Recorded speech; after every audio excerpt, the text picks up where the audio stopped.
Hi friends, welcome to my channel. ఈరోజు video మనం దోసపిండితో 4 రకాల దోశ వెరైటీస్ ఎలా చేసుకోవాలో ఈ వీడియో చేశానండి. ఇక్కడ నేను మినప్పప్పు, బియ్యం 4 గంటల ముందు నానబెట్టానండి. ఒక అరగంట ముందు అటుకులు నానబెట్టాను. నేను పట్టు మినప్పప్పు వాడతానండి. దాన్ని వాష్ చేస్తాను నీట్గా, తొక్కలన్నీ కూడా పోయేలాగా నీట్గా వాష్ చేస్తాను. బియ్యం కూడా నీట్గా వాష్ చేసానండి. బియ్యంలో మెంతులు వేసి నానబెట్టాను. అటుకులు కూడా వాష్ చేసి అరగంట ముందు నానబెట్టానండి. నానబెట్టిన తర్వాత మళ్ళీ ఒకసారి వాష్ చేసుకోవాలి. అన్నీ కూడా వాష్ చేసానండి. ఇప్పుడు గ్రైండర్ ఆన్ చేసి మినప్పప్పు, బియ్యం, అటుకులు వేసి గ్రైండ్ చేసుకోవాలి.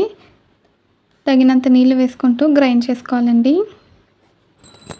నేను 1 గ్లాసు పప్పుకి 3 గ్లాసులు బియ్యం వేసానండి. మేము ఎప్పుడూ కూడా 1 గ్లాస్ పప్పుకి 3 గ్లాసులు బియ్యం వేసి నానబెట్టుకుంటామండి. చూసారా ఫ్రెండ్స్, మా గ్రైండర్ స్టక్ అయిపోతూ ఉంటుందండి. ఇలా స్టక్ అయినప్పుడల్లా మళ్ళీ చేతితో తిప్పితే ఆ తర్వాత మళ్ళీ పనిచేస్తుంది. ఈ గ్రైండర్ కూడా పాతది అయిపోయిందండి. చూడండి ఫ్రెండ్స్, ఇప్పుడు నానబెట్టిన అటుకులు కూడా వేసి గ్రైండ్ చేస్తున్నాను. అటుకులు వేయడం వల్ల మనకి దోశలు సాఫ్ట్గా ఉంటుందండి. అలాగే కలర్ కూడా బాగా వస్తుంది. మూత పెట్టి గ్రైండ్ చేసానండి. ఇంకా పిండి అయితే నలిగిపోయాక చూపిస్తాను. చూడండి ఫ్రెండ్స్, మనకి దోసపిండి రెడీ అయిపోయింది. దాన్ని ఒక బాక్స్లోకి తీసుకున్నానండి. దోసపిండి మొత్తం కూడా ఒక డబ్బాలోకి తీసుకున్నాను. అది ఫ్రిడ్జ్లో స్టోర్ చేసుకుంటానండి. కొంచెం పిండి మాత్రం వేరే శనగిన్నెలోకి తీసి ఉప్పు వేసి కన్సిస్టెన్సీకి తగ్గట్టుగా నీళ్ళు వేసి కలిపి పెట్టుకున్నాను. ఈరోజు నేను ఫస్ట్ ఉల్లిపాయ దోశ వేస్తున్నానండి. ఆనియన్ దోశలోకి కాంబినేషన్గా బొంబాయి చట్నీ చేశాను. దోశ వేసుకుని పైనుంచి ఉల్లిపాయ ముక్కలు జల్లుకొని ఆయిల్ వేసి 2 సైడ్స్ కూడా మంచి కలర్ వచ్చేంత వరకు కాల్చుకోవాలి. చూడండి ఫ్రెండ్స్, అటుకులు వేయడం వల్ల మనకి ఇలా మంచి కలర్ వస్తుంది. అలాగే దోశలు కూడా సాఫ్ట్గా ఉంటుంది. ఒకవేళ క్రంచీగా ఇష్టపడితే దాన్ని సిమ్లో పెట్టి కాల్చుకుంటే క్రంచీగా కూడా వస్తుందండి. మనకి ఆనియన్ దోశ రెడీ అయిపోయింది. నేను బొంబాయి చట్నీతో టేస్ట్ చేస్తున్నానండి. టేస్ట్ అయితే చాలా బాగుంది.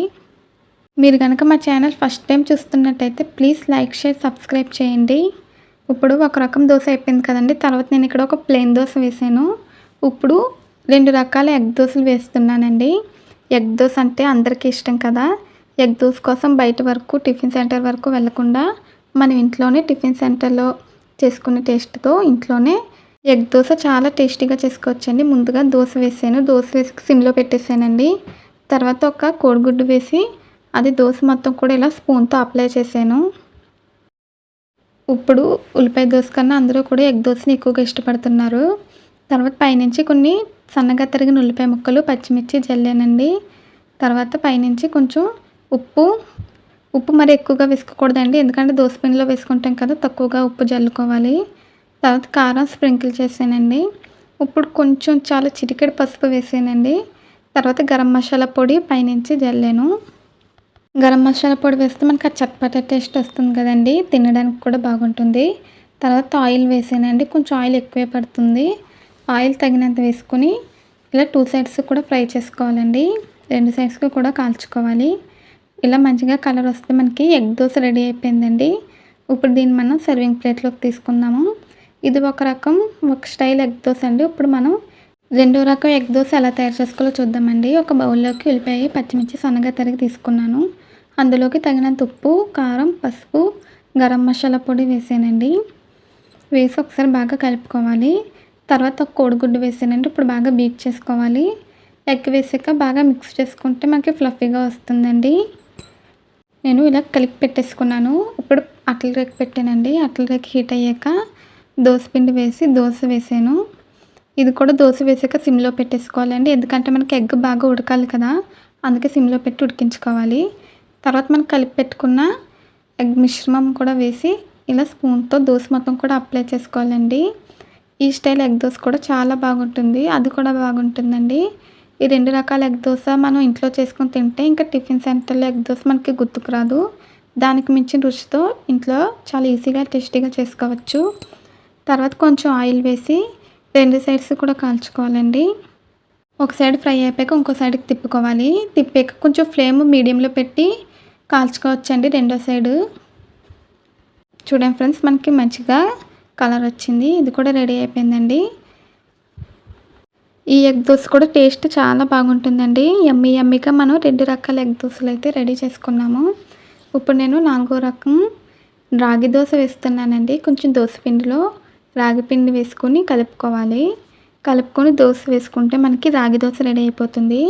ఇప్పుడు అందరూ కూడా డైటింగ్ అని కట్టా చేస్తున్నారు కదండీ!